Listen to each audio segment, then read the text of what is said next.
So, The Last of Us Season 2 finished last Sunday, and I thought since I haven't made a video in so long that I will review it. And now, I'm going to say I'm not like the biggest Last of Us fan. That's not saying I'm not a fan of the games. I am a fan of the first game. I thought the second game was okay, but I don't have this deep connection that a lot of the fans have. I never played the first game until like 2018 or 2019 because I was always an Xbox kid. So I didn't play it until it was like on the PS4 and it was the remastered version. But I did enjoy it. And I enjoyed the first season of the show. Although it wasn't as good as the game, it was still pretty good, especially with like the set design, the cinematography, and you know what, the acting was good.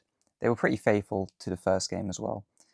But I did think that as soon as the second season came along, adapting the second game and, covering Joel's death, that I just thought Bella Ramsey wouldn't be able to carry the second season on their own. And that kind of was the case with season two. Now, I'm not saying Bella Ramsey was the biggest problem in season two, as that would be the writing and the direction. But I am saying they just can't really carry the show on their own. They don't really have that star power, unfortunately. I think they're a fine actor, but I do think they could have recast Ellie for the second season. Someone that looks a bit older and can portray the more mature version of the character. I'm going to say this now. This isn't going to be one of those reviews where I'm just bullying Bella Ramsey because I actually think all the hate they've been getting is just kind of horrible. You don't have to be a fan of the show or their version of Ellie because I'm not, but that doesn't mean you have to go out and bully the actor for doing their job. It's not that deep. There's a lot worse things in the world that you can complain about, and there's a lot worse actors that have actually done bad things that you can go out and, go bully them. Don't bully someone who seems like a nice person. Now, for the actual review itself, because they kind of, waffle a bit, the first 5 episodes, I will admit, I wasn't fully focused on. I kind of had it as background noise as I was building the Lego Milano. And I will say, online it said that would take 3 hours. It took me like 7 or so hours. That thing took forever, but it looks cool. But yeah, I had it as background noise because I put the first episode on, I was watching it, but I just zoned out. I'm gonna be honest, I got really bored. I thought the pacing of the episode was just really slow, and I was getting really annoyed with the like constant jokes and quips from the characters, which I've seen is a massive complaint of this season, is that Ellie just, is joking way too much. She still acts like Ellie from season one, like the younger version, instead of the more mature version from the Last of Us 2 video game. And you can see this straight away from when they're about to go on patrol, and Jesse's giving them their little rundown, telling them the rules of what they do on the patrol. And Dina and Ellie are just not listening to a word he's saying, and they're just joking around, and they're not taking the situation seriously. So if the characters in the show aren't taking the situation seriously, why are the audience going to take it seriously? If you compare it to the scene in the game, they don't even make any jokes or quips. They just listen to what he has to say, and then they head out on their patrol. This may only seem like a small change, but it's a complete change in tone because, like I said earlier, the characters aren't taking the situation seriously, so we're not going to take it seriously. So then the feeling of this tense, brutal, post apocalyptic world is changed for a more light-hearted, comedic world, and that's just not what The Last of Us is. I get that they wanted to make the characters seem likable because it's the first episode. You have to get people hooked on these characters, show they have charisma, but it just takes away from who these characters are in the game, and it changes the tone of the show. I feel like this is a problem with a lot of modern media.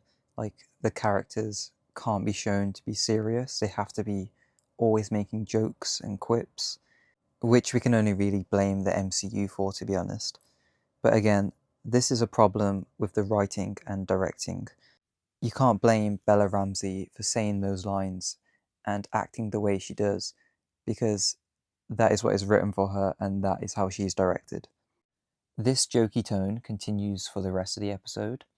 Like, you've got that scene where Dina and Ellie are about to go into the supermarket, and then Ellie just starts signing, stabbing her neck and blood coming out. And it's too comedic for the scene that's about to happen. I mean, they're about to go into a supermarket to clear out some infected, and they're just joking about it, and it's just a bit ridiculous, to be honest. But this pretty much continues for the rest of the season. Like, these jokes are pretty much all you're going to get from Ellie. She's pretty much made the comedic sidekick, which takes away from her character's growth. I mean, I think there's like 4 or 5 years between the first and second game, which I think is the same in the show. So Ellie has had these years to see people struggle to survive in this like apocalyptic world. She's seen people die knowing she could have been the cure. Yet the person she trusted the most lied to her about it. And then within the game, this thought is constantly on her mind, which changed her from the kid that jokes a lot into this colder and darker character. And obviously, Joel's death only heightens this. But in the show, you feel none of that. Instead, she just feels like the comedic sidekick. So when you do get the scenes where she is supposed to be brutal, you just don't believe it. And you can't take it seriously, which is a big problem, as seeing her become this monster is the whole point of her arc. I just don't think the writers understand the character or the themes of the game. They try to make her too likable and to seem like the hero, but the whole point of the games is that every character is supposed to be morally questionable, as they would do anything to survive. You know, the scene in the last episode where Ellie wants to save that random Scar kid, even though there's like 7 wolves on them, and Jesse even points this out that if they do try to save them, they will die. It's just such a stupid scene because the game version of Ellie would never do that, as she wouldn't risk her life or Jesse's life for a random person she doesn't know when she's on this, revenge quest for Joel. It's just so stupid. They're just trying to make her seem like such a hero, but that's not the character. I did think the last episode tried to take on a more serious tone, but by this point the audience have already checked out and it just didn't really work. But the writing is still really bad for this episode. I mean, there's a point where it's where Ellie confronts Owen and Mel, and Owen tells Ellie how he was the one that let her live. But then Ellie wants him to point on a map and for Mel to do the same thing. But then Owen's like, "Oh, she's gonna kill us anyway." Then Ellie just goes, "I'm not like you." It's like, did you not hear what the guy just said? He was the one who let you live. He's not the murderous one here. It's just really bad writing. And then the way she kills Mel is that she shoots Owen and the bullet goes through Owen's neck, and I think it just breezes past Mel's neck and kills her. But in the game, this isn't an accidental thing. Like, she like fully just stabs her in the neck and then realizes that she's pregnant, and then she feels absolutely horrible for what she's done, which is a lot more impactful than the way they do it in the show. There's also a scene later on with Jesse and Ellie where Jesse says how he knows that Ellie would burn the world down just to come and save him. Even though earlier on in the episode, she literally left him and Tommy so she could go and get her revenge. So I'm sorry, mate, but I don't think she would burn the world down to save you. As for the actual ending itself, I did find it really underwhelming because, like, most of the episodes this season kind of felt like filler, and then everything starts rushing. Like episode 5, I think, it's like things start picking up. And then episode 6 is a flashback episode, and then episode 7 is the final. So the pacing of the show is just all over the place.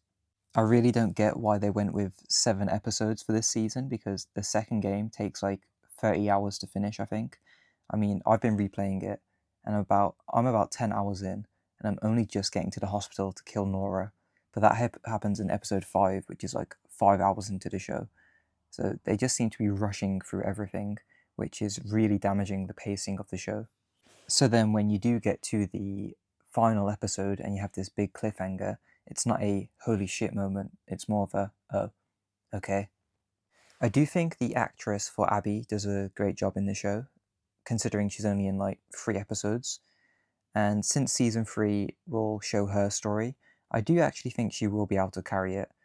But the problem is, I think because she's the better actress, I think people are going to end up liking her a lot more than Ellie, just because she will come across as a more compelling character through the acting.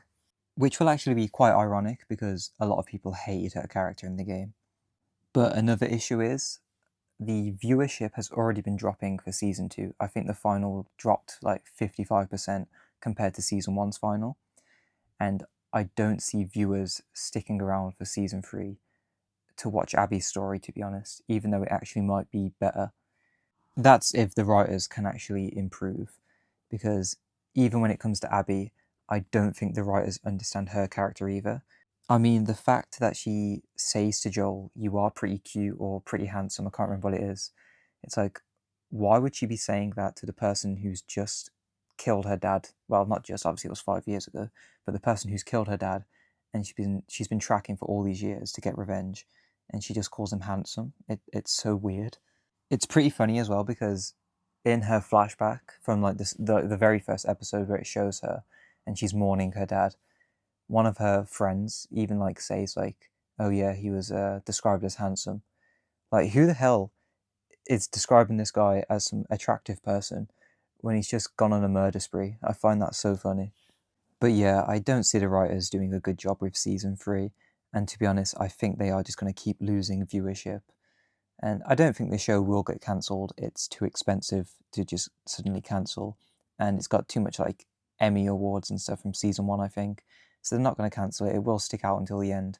I just think it's going to be one of those things where it just tarnishes the legacy of The Last of Us, which is a shame because it's a franchise a lot of people love. But I guess now PlayStation players can finally feel like how Xbox players did when Halo got an adaptation. And trust me, be glad they didn't do what they did to Halo to The Last of Us. That was just an absolute crime of humanity. But yeah, those are my thoughts on The Last of Us Season 2. Let me know what you thought about it in the comments, and I'll try to be more consistent with my uploading. I've got these new microphones now, so hopefully the quality is better, but I do still feel a bit awkward with doing the voiceovers because it's like talking to myself in my room, and there's like 9 people in my family, so it's like I don't want them to hear it as well. But yeah, I'll try to be more consistent and upload better content. So thank you for watching.